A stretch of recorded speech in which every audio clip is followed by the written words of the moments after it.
this question. Because I experienced myself, but and people out there. We've held masterclasses on public relations. How do you manage this sort of stuff? Racing is a colourful industry. You and I have had discussions about this, about people we know in common, and various other things where the colour tends to be the wrong colour. And it is sometimes embarrassing. Sometimes it's sort of semi-threatening. Sometimes it's just gossipy.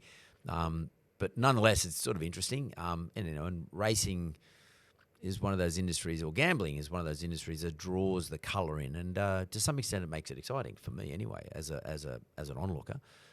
But you've been involved in it, as a kid, and as an adult to some extent. You've also experienced negativity in the press, as I have.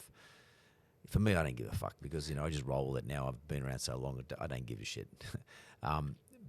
But you're a younger man. You've got 3 young kids. Yep. And you've got a wife, and you've got your reputation, which is really important to you.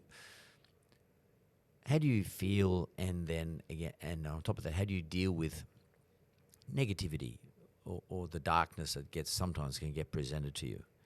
To me, I'm passionate about being in business, and I think that's from passed on with the family, that everything, like my mum always said when I was a kid, I don't care what you do, but if you're working hard, I'll be happy, and this work ethic of my grandfather went to the office 7 days a week until basically nearly passed away. My aunt, my dad, my mum, they were just hard workers. And so for me, family, number one, but the only other thing that really I'm passionate about is business. And so if the business is going great, it doesn't matter to me what people that I don't know say about me. It might, if my wife, like during that NRL period, when I'd see my wife, she's like, have you seen all this stuff? That's a little bit, I'm like, oh, don't worry about it. Yeah, I've seen it. But it doesn't bother me at all, people that I don't know. When I went through that journey,